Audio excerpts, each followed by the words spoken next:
one of the questions that's been popping up a bunch in my email inbox, in my Instagram DMs, YouTube comments, all that stuff, is whether or not you can be promoted in jiu-jitsu, whether you can get a belt, get rank, if you only do no-gi.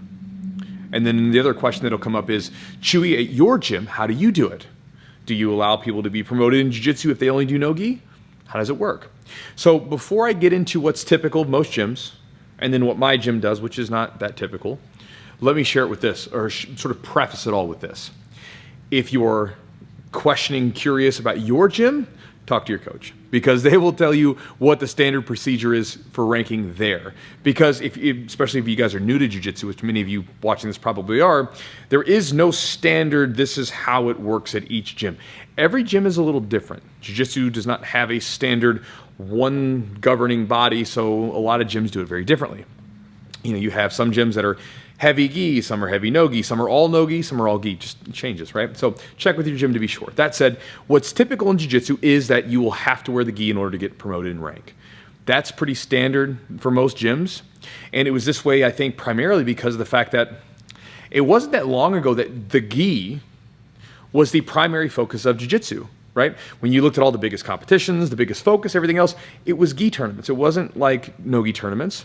It was in gi training, not no-gi training. Most gyms would offer one day of no-gi. I know we used to be like that. We had 1 day of no-gi, and then over the years we've shifted to where we're either half and half, or depending on the competitions coming up, we'll be leaning a little bit more heavily towards no-gi.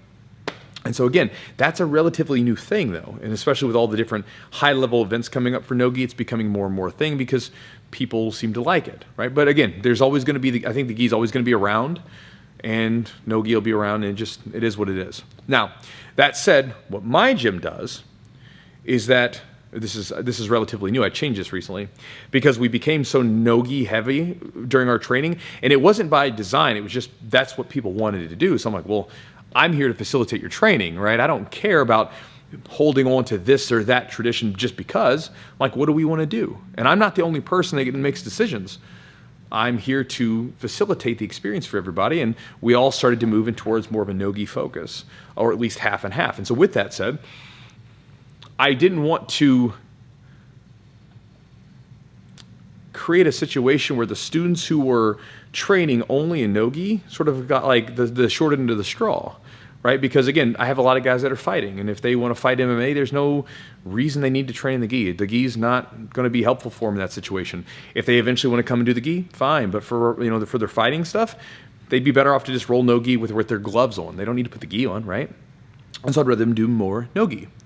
And at the same time, they're still going to get good. And so I don't see what the problem is with ranking them. So what I did recently, just sort of sharing that with you, is now with my students, if they only do no gi, or if they do gi, or if they do half and half, I don't care. The only thing I stipulate is that on our promotion dates, because we'll have dates where we have a big get-together for promotions and things like that when it's time. With our promotion dates, even if you only train no gi, you will wear a gi on during promotion day so that I can tie a belt around your waist. Now, this is more for aesthetics for me personally, because with some gyms I'll see where they do only no-gi and they put the belt around the waist and they have only no-gi gear, and I think it looks silly. Just give them a purple rash guard or a blue rash guard or something. The belt around the thing looks silly to me. But anyway, so I was like, just wear your gi and your belt that day and we'll promote you. And you can think of it as almost like military uniforms. Military men and women, they have a uniform that they might wear into the field, right? Well, they have that. And then if they're going to an event that requires them to dress up, they have their dress uniform.